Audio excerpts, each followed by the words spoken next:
open up, we got any public comments, somebody like to share, anything want to share? Okay, the muffins are excellent, we'll hear more from the extension folks in just a few minutes. With that being said, let's move into the agenda, and number one has been tabled, at least for now, so we're gonna move to number two. Receive activities report from AgriLife Extension Office, and we've got the team here. Good morning. Good morning. Seems like they bribed y'all first, though. I know. It seemed that way. Yeah, it is. I mean- that way. Well, whatever helps, helps. So thank y'all for having us out again. I'm Katrina, I'm the 4-H agent.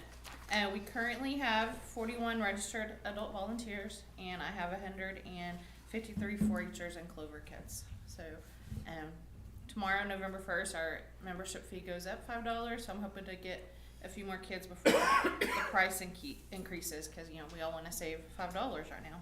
So, our new meeting room, now that we've gotten moved, we're still a ways from being unpacked and organized, but we're getting there. We've used that room 3 or 4 times a week already for project meetings, club meetings, activities. We held Navy Week, a Navy night, when we had Navy Week here in Wichita Falls, so that was really fun. And then last week we had a meet the alpacas when we kicked off our Alpaca Academy. So that was really fun. They did not come in the building, so we were out in the parking lot. It was right after the Iowa Park homecoming parade, so we got a lot of exposure. People walking by and wanting to know what we were doing and while the alpacas were there, so that was really fun. Cool.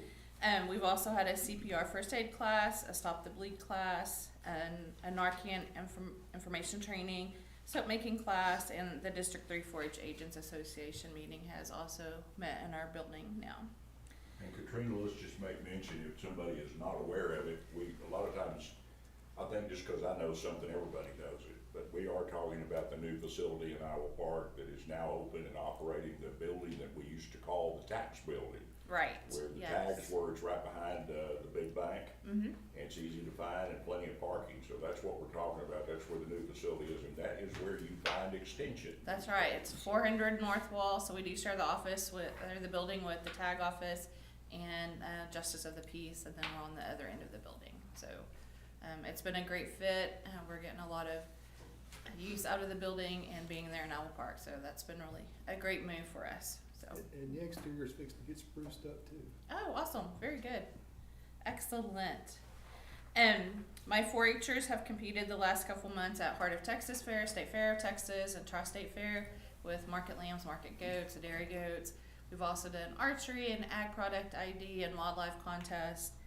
And we've had an agrobotics, and we've also had kids who participated in the creative division of the state fair and came back with some award-winning photography. So very proud of them. We had probably about 70 entries at those fairs, with about 25-30 kids participating in all the different contests. So we've had a good productive year so far, just a couple months into our 4-H year. So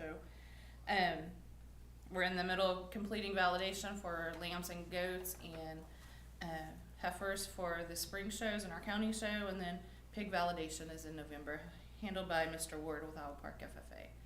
So that is a long process, but we're close to the end there.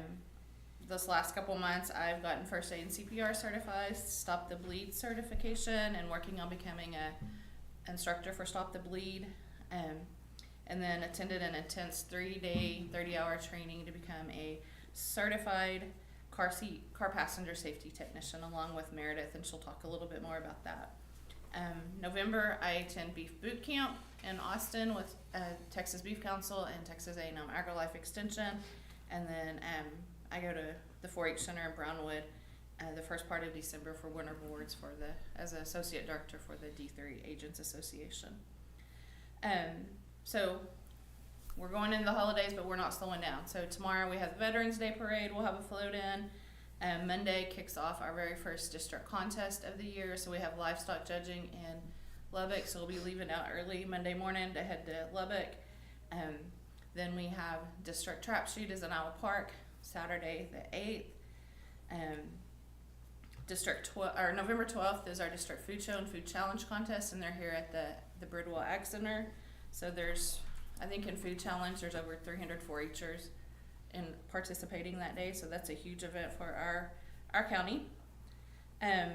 November 15th is our part 2 of our Alpaca Academy. We're heading to a field trip to Goshen Farms, which is an alpaca farm down in Sanger. And so we're going to be learning about the agribusiness side of raising alpacas. So they have a store and they use the wool and the fiber and do all of that. So we're going to learn a lot about that while we're down there. That same weekend is a shooting sports coaches training in Archer City, hosted by the state shooting sports office. All of our shooting sports our coaches are trained through 4-H, and so we have right now, I think, 7 adults and 2 4-Hers who are signed up to become certified shooting sports coaches, on top of all the ones that we already have. So we're very excited because that is a continually growing program. Probably our largest project here in the county is our shooting sports programs. We do archery, muzzle, loading, and rifle and pistol and trap, and that's something that's going on nearly every week, either with our 4-H club in a lecture or with our partnership with Northwest Texas Field and Streams. And I kicked off our Pathways to Possibilities. It's a career readiness program. Wednesday the 5th, we're kicking it off with a deep dive into the auto industry. Grubbs Auto is going to be hosting us, and so we're going to spend a couple of hours from the front office back to the mechanic shop, just seeing what all the different careers in the auto industry are. So there's a lot more than just being a car salesman or, working on cars in the back. There's a lot that goes into that, and some of our kids could be fabulous in those positions. So Send them to law enforcement day.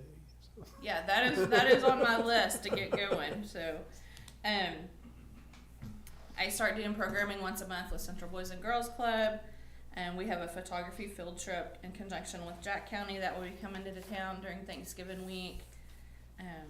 Clover Days at Tractor Supply will be coming up in November, so anytime that you're shopping, it's right after Thanksgiving for 2 weeks, you're shopping at Tractor Supply for your holiday shopping or your feed, be sure to represent and support the Clover there.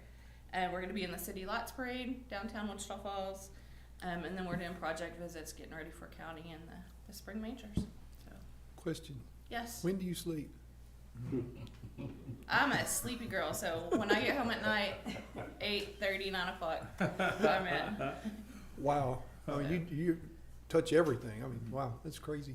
We're building our kids for the future, so we're out there, and I have great families, I have great kids, we have great volunteers, so I'm not doing it alone. Meredith and Dwayne help as well. Takes great leadership, though. So, and I appreciate that. Thank you, I appreciate Did you say that. 40 adult volunteers or I have 41 41? right now. That's huge. Yes. So I know I talked to a couple yesterday that are trying to get in and get registered to become shooting sports coaches.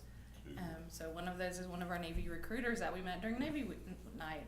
So he used to shoot in Oklahoma when he was in 4-H. We've got some champions in the shooting sports deal from here in the past too. Yeah, we have a very strong shooting sports program. I'm very proud of that and all the hard work that those kids are putting in and their coaches. Should we go ahead and appoint Commissioner Watts as the superintendent for the alpaca division? We can probably just go ahead and do that. Let's do Matt. I'm out of that business. Yeah. They're adorable and they're just like that. Cuteness, aggression. Yes, cuteness, aggression is real. Till they spit on you. They're Yeah. only Yeah. aggressive around food. They're not llamas, so they were cute. And a whole lot goes into that. That's just another part of the agriculture world that our kids are learning about. And the goal is when the alpaca big show comes at the MPEC in February, Valentine's weekend, that our kids will have some experience and be able to help the farms that are coming through, help them just day-to-day basis while they're here, or even go into the show ring and help them show. I remember when we didn't show goats in the county show. It wasn't that long ago. Oh, that's right. And now that's one of the bigger divisions, so it can happen. Yeah, I was I think the first Green Champion Market goat with a little Nubian wether way back then. So a little Nubian wether wouldn't compete at all in the market goat division so anymore. So good stuff. But we'll let Meredith. So I'm Meredith Utley. I'm the Family and Community Health Agent. A lot of the last few months for me has been some training, networking, things like that, since my position has been obsolete for so long. The locating how to get the funding, how to maintain the funding, those types of things. I've had to go through some additional trainings had to jump through some extra hoops. I've established my program area committee. We have all the information ready and kind of a plan moving forward and really focusing on healthy Wichita County. I have started a great relationship with the MLK Center, and I'm there every other Wednesday. We've done Cooking Well for Healthy Blood Pressure. Fall was coming along and they were ready to jump into the next series. So we started doing a Fit Fall series where we were going to concentrate on just some extra movement and some walking and things like that. We've had to divert from that due to working with the aging population and one needing a hip replacement, one having been hospitalized. So we are currently doing chair Tai Chi. The Area Agency on Aging provided the funds for some agents to become certified as Tai Chi instructors. So I went through the certification process, and I'm now teaching Tai Chi at the MLK Center, at the Burke Library on Monday mornings. I will begin with Rolling Meadows in January, teaching both a chair and standing Tai Chi. We did it as their, just a sample during their Healthy Aging Week about 2 weeks ago. They said, oh, expect 10 to maybe 20 people. At one point, we stopped and looked around and counted over 32 people. So they had a great turnout. They said a lot of their residents who don't typically enjoy activities or leave for activities, they actually came down and participated. We've done some food safety programming over there. I've been working, Katrina and I had done the National Child Passenger Safety Certification, which, like she said, was a pretty intense 3 days of loading car seats, unloading car seats. Do they fit? Are they recalled? If they give you a scenario, is this the correct car seat? That type of thing. That has allowed us both to become certified, and currently situation as far as getting the car seats, even though we don't have them in hand right now, we do have access to some through surrounding counties. So we'll be able to work with them to kind of assist with anything through that.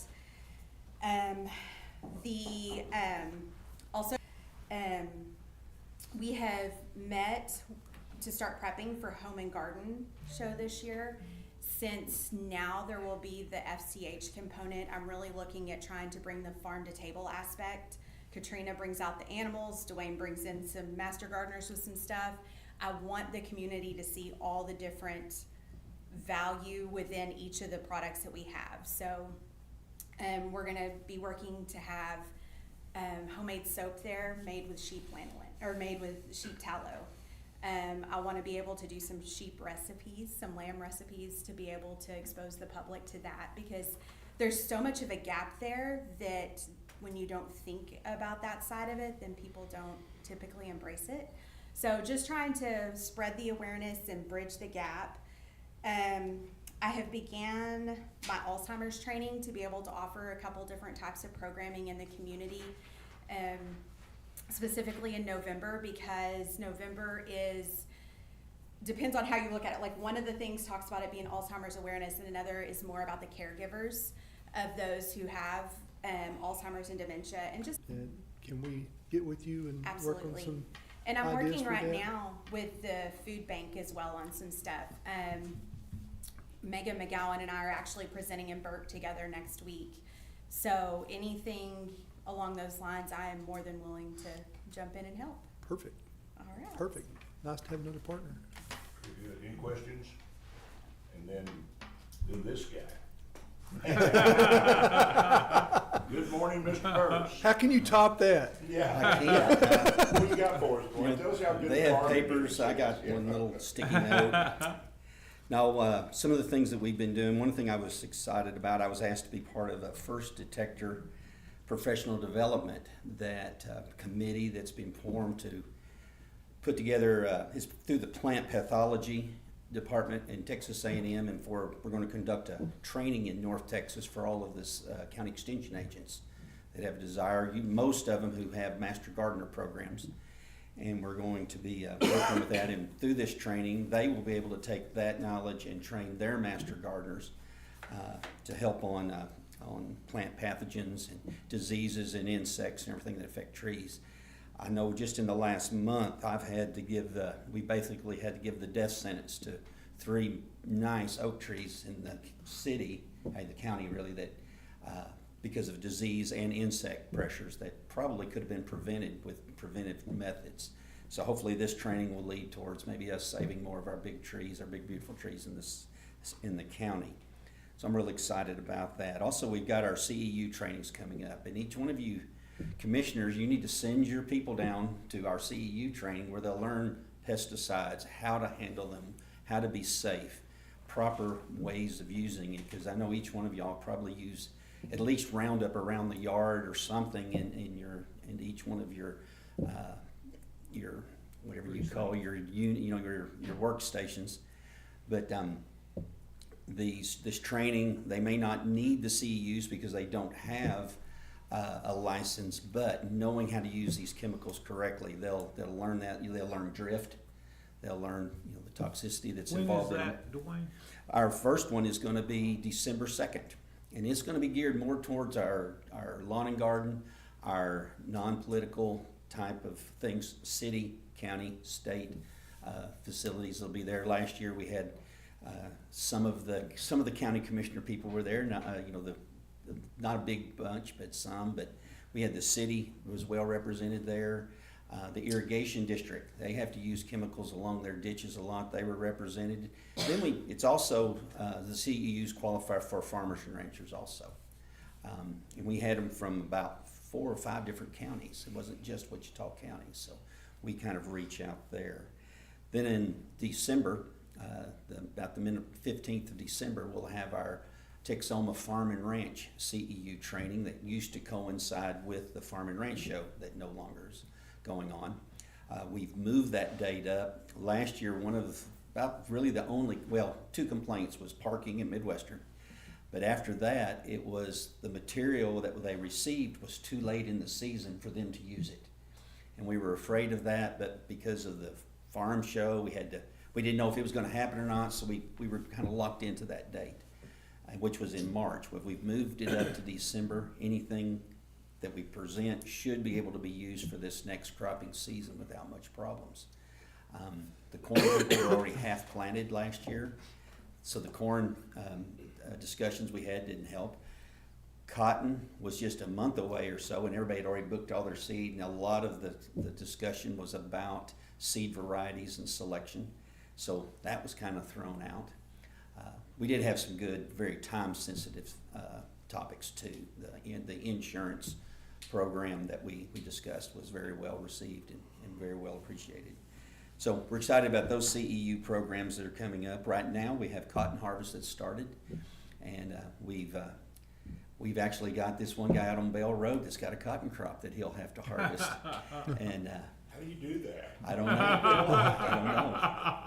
But it's Call a guy, that's how you do it. Yeah. But it's we were having some decent crops. There are some spots that didn't get rain, that yields aren't as good, and then there's some that flooded. And we just lost stands due to excessive rain. There's pockets of that around, but on the fields that have been maintained, they've had a conservation program using terraces and waterways to where they could remove that excess water. A lot of those fields are producing real well. I got to ride the cotton stripper the other day, and it makes me want to get back on a cotton stripper. And, No, it doesn't. no, it does. It really doesn't. Maybe for a few minutes. Well, I'll fill in at lunchtime. There you go. But that's, like I say, some of the yields are looking pretty nice so far. Maybe 3% is all we have harvested right now. And as a rule right now, most of our worst cotton is what we have got out because it matured quicker, it didn't have all the inputs and all of the advantages, so it's matured a little earlier, and we're getting it out. Not a lot of it is out, but that's what we've got out so far. Saw my Jewel and bale trucks running yesterday. Yes, They're yeah. hauling it. Yep. That leads me a little bit to 4-H. I took them out for a cotton and sesame tour the other day, and they're wanting to go to the gin. It's amazing the interest that has sparked. And Katrina mentioned the photography, and some of these, one of the individuals, maybe 2 of them are photography ambassadors, and they're wanting to get pictures. They're wanting to have a lot of things that they maybe can use in their photography program too. So I've already visited with the gin, line up something for next week. And I think they'll be amazed at the size and the scope of a cotton gin and what it really entails. So we're excited about that. Wheat planting has started. It's, I want to say maybe 20% complete. Maybe a little more than that. You think it'd be a little more than that? They were running pretty hard yesterday, too. Oh, okay, yeah. So, And, but that's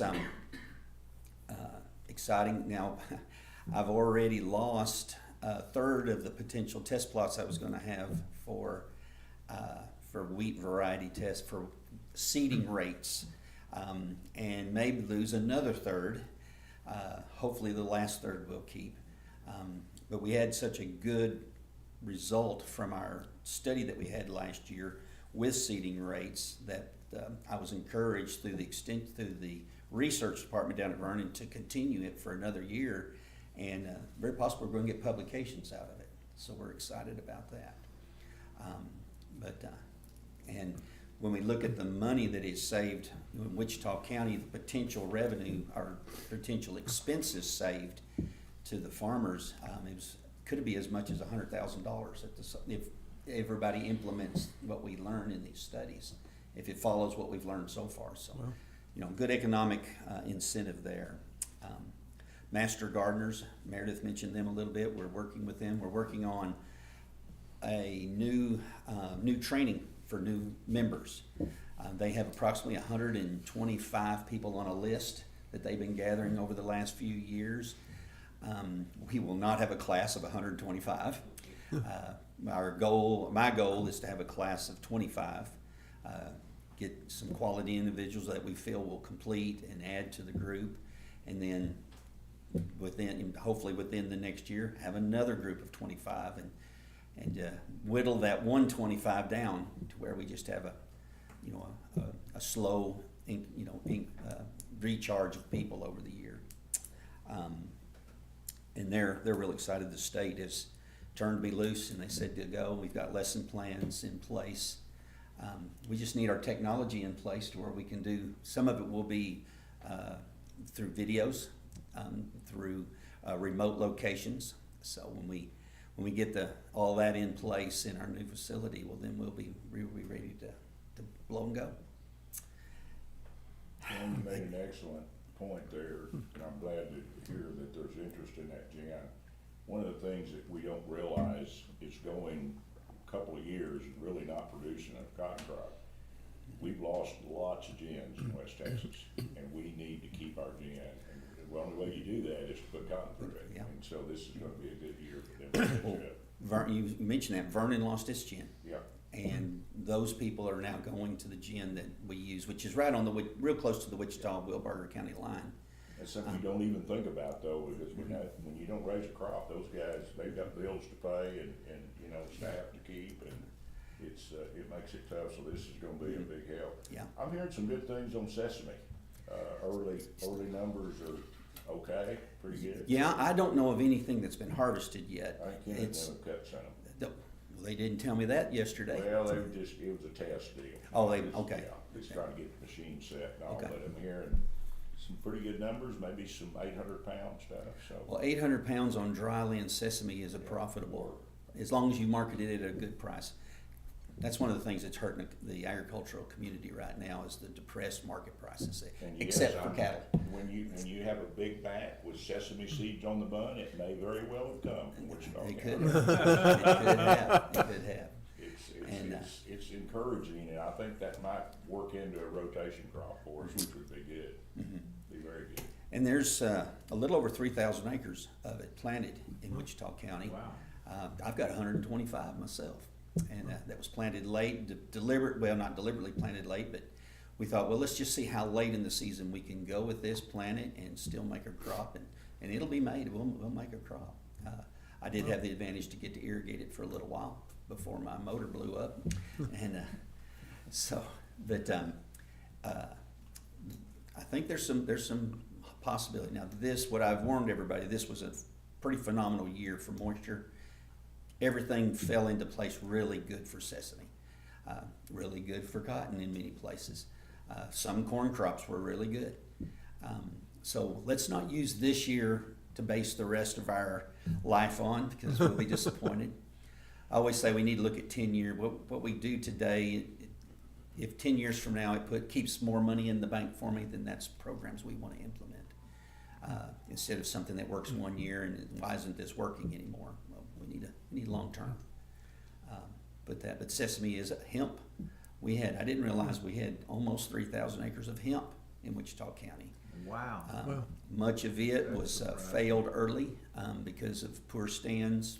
The rains just hit it wrong to where before they could get the herbicide out, the weeds took over. And once they're both growing together, you can't do anything to get rid of it. I mean, We don't have an over-the-top herbicide. there's not labeled. there's not a post-emergence over the top available. So you know, That's they what got we it. need. Yeah, that's what we That's what we need. And but there was some. There's still debate on whether it's going to be a viable, a crop to put into our rotations. The question is going to be the marketing. We've got Panda Express here local, but they're slow in certain things, like money, because they don't want to pay until they have run it through their facility and they know actual weights and quality. Can't blame them, but their time schedule is not always on the farmer's time schedule. So we have to, just some of those things we've got to work through, the logistics on it. And there's some other possible, other alternate crops that some are looking at. Really, some of them very old crops that we're bringing back. And that's what sesame is. On that hemp, Dwayne, how, out of that 3,000 acres, what will make? What did make? What did make, well, one of the best field I saw was the field right down there on Watts Road. Yeah, that was a nice patch. Another field that I didn't know existed in the field that was harvested, but I don't know it. I don't know what it made or anything like that. Dr. Calvin Trossel is the hemp expert for the state, and we were here one day for a small field tour, and he thought it looked real nice. He compared it real close to an irrigated field that was in the Mundy Haskell area. He thought the irrigated field was a little better, but he said he sure wouldn't have been, he would not have been unhappy with that field at all if it was his. So we were excited about that. It's a unique crop. It's completely different. It has a unique aroma. So when you live near it, it stinks to me. I don't know about y'all, but it just has a real strong odor. There is really good demand for the product if we can figure out how to raise it. That's right. I think Yeah. you can do so many things with it. It's a very versatile deal, so. Well, the quality, the high quality fiber it almost feels like cotton. It's a little bit, it's longer and stronger fibered. So when they're blending the two, there's some very good special uses for it.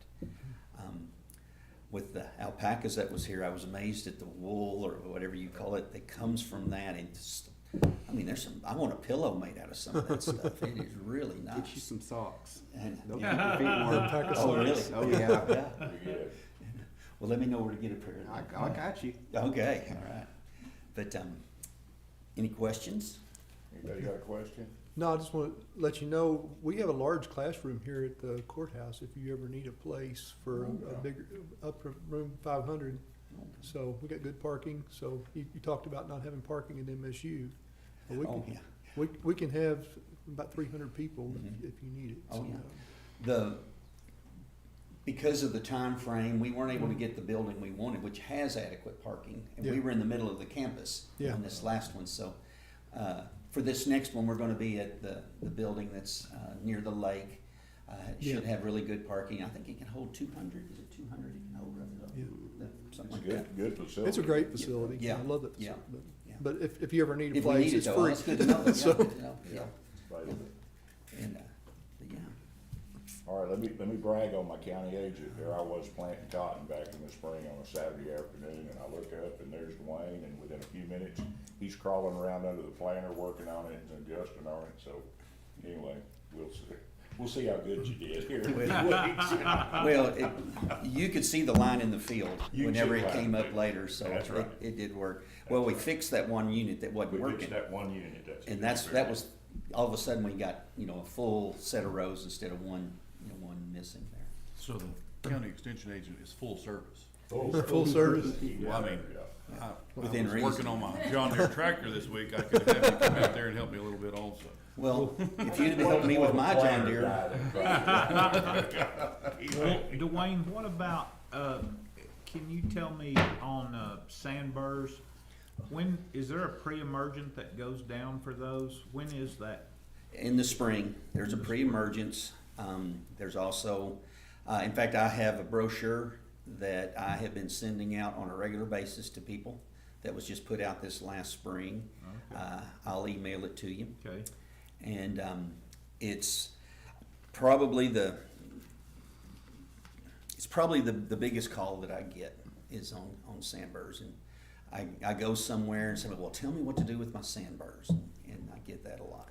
It is a tough critter. It acts like a perennial. It's not a true perennial, but it is really tough to kill with freezing weather. Now, we've had a good job of killing it, 2 of the last 5 winters with the extreme temperatures we've had. We've done good at killing what was there, but that seed crop that's there, and each one of those burrs will have 2 to 3 seeds in it too. And so there's a low dose Roundup, but if you've got sensitive grass, then it throws that out. So you have to kind of play with that. But I'll send you that. okay. And anybody else who wants it. Well, when we get into our CEU training on our chemical well, boy, drift continues to be a big problem. That is one of our topics on this meeting that we have on December 2nd, is going to be drift. It's not just out in the country either. I mean, I That's right. lost all my tomatoes in my backyard, Mhm. drift. Mhm. And Yeah. I mean, overnight, they're gone. Yeah.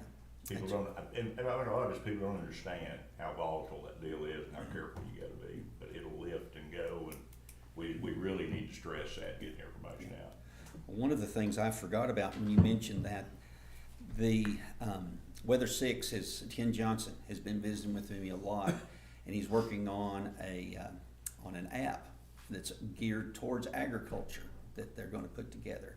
And one of the things when we were discussing it was, I told him if we can have and there's models out there that we can predict inversions. Inversions are the things that kill us on drift.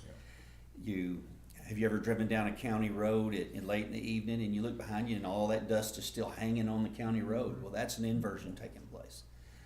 Things are going up. We don't know where that atmosphere is going to take it, but it always dumps it somewhere. Usually with our wind currents, all the different things, they can predict real well where it will occur at, but it's never 100%. But it's probably as good a prediction as it is trying to predict the rain, on when it'll happen. But things like that. That one is going to become very possibly a mandatory one instead of a get it as you need it type deal. So Anybody else got questions, comments? No, I've got one comment. We have very few offices in Wichita County that actually get out with the people, but in every one of them, there's passion, there is expertise, and I just thank you so much for what you bring to our county. Thank them too. Yeah, all of you, no, Yeah. but y'all do an excellent job, Thank you. and you represent us all well. Thank you much. Appreciate it. Dwayne, ladies, we appreciate you. Thank you for being here, and thank you for that's a Halloween tree, isn't it? Yeah. Yeah, excellent. We didn't come in dressed as ostriches today. Y'all can appreciate that one. Keep that oven going, that's a good thing. Good thing, I'm glad we got that available. We're gonna get a lot of good use out of that, that's Most good. definitely. All right, thank you very much, appreciate that. Let's move along, discuss jail maintenance projects and work orders, Bill. As not as exciting as that was. Y'all don't have any drift over there, do you? No. Try not to. Got a lot of anyway. We don't want any drift in your place. 140 work orders, PMs in the last 2 weeks, main thing. All the fall filters have been replaced, HVAC filters have been replaced, and the gas valves and everything were checked for the upcoming winter, but we did have to replace one valve on a rooftop unit, so they found a bad valve. They had to come back out and repair the wet wall in the kitchen. one spot bubbled up, so I came out. From the new coating? From that coat, yeah. What causes that, Will? It just wasn't, I guess, dry enough behind there, Oh. it didn't take, right. So they had repaired that, and we're watching it to see anything else is gonna pop up. Was that a warranty or not? Yeah, it's warranty. It's got a year warranty on it, so we'll be watching it. And we had the jail inspector out this week. Mickey spoke to him on the phone, and Bam was there. Said the facility looked great. Said it looked like a new facility still, so real impressed with the facility. Had a couple of technicals, but that was paperwork, so we've addressed it, fixed it. That was all good. We have one network switch in the main hall that's going out that we're gonna have to replace. We've already ordered for the cameras, so we've ordered that replacement switch. That's really the main things in the jail. Brendan, on that switch, would the new switch that you're replacing it with be compatible with future modifications that we discussed? Yes. Okay. Just asking. Okay, anything else, any questions? Will, you got anything else for us? Not on that subject, no. Very good. Let's move on to the status report on salaries and overtime. I'm trying to pull it up here and see if I can get it.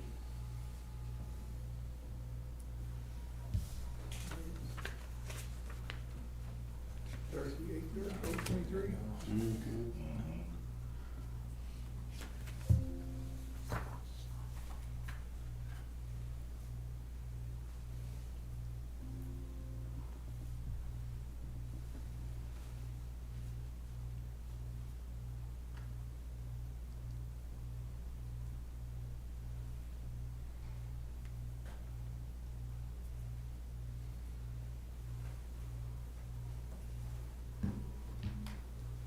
Guys, any comments or questions?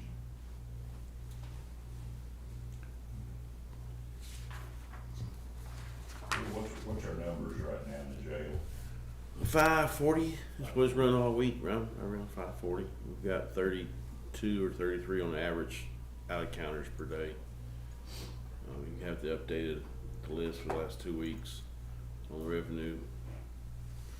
We started jail school this week, so you'll see a little increase in overtime on that. We will be full as of next week when the new ones start with 2 extra, and we still have backgrounds we're working on. So we know we're gonna lose a few coming up, going to the WFPD Academy out of the jail. So just We've got all available positions. We into the 409 positions yet? 2 of them will be 409. Yeah, Cool. it's the first time we've been there since probably 2018 or It's been a while. 2019. That's moving in the right direction, isn't it? Yes, sir. Makes a big difference. How are you seeing it affect overtime? It's about the same right now because we've had some openings and plus the jail school, but I anticipate in December we'll see a drastic change in overtime. Of course, remember, overtime's still fueled by vacation and sick time we have to replace. But the overtime hours will start drastically coming down. We're modifying some of the hours that people work for December schedule with the anticipation of because by then the ones we're hiring next week will be off their 2-week, their FTO program, and jail school will be over with, so everybody will be back on the floor. So, Then right around the corner, we've got our big holiday season too, which always kind of throws a monkey wrench Yeah. into the plans. It's one of those things you gotta deal with. it's a lot better than being 30 short. Yeah, oh, absolutely. This It's is better for staff, Yeah. everybody. because we really don't need to see these 60, 70-hour overtime things anymore. 40-hour overtimes. Any questions, guys? Any questions from the audience? Comments? Y'all good? Good. That is down to review and discuss regular bills. I wish they were fewer. gotta check that, we always seem to have lunch. God, it costs a lot of money to do this anymore, without a doubt. See you, Mel. Another diehards real estate for this. What's paint dry? See you, Rick.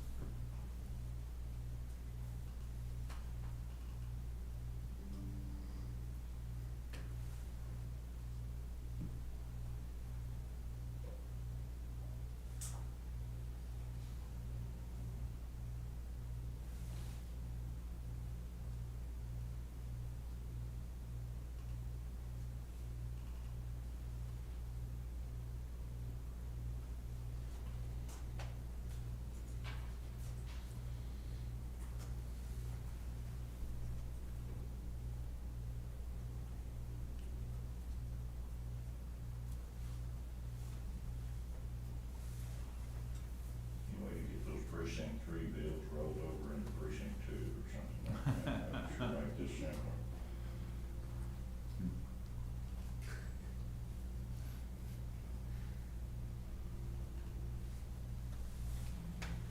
Well, some of those were mine, I'd already transferred them to you, so. That's what you got, that's why we have this session, as a matter of fact. That's why we do this. Any questions, guys, comments? Are you good? Anything else to come before the court at this time? Commissioner, I would note that on these bills, there were no indigent health care. That was a matter of not very many claims coming in.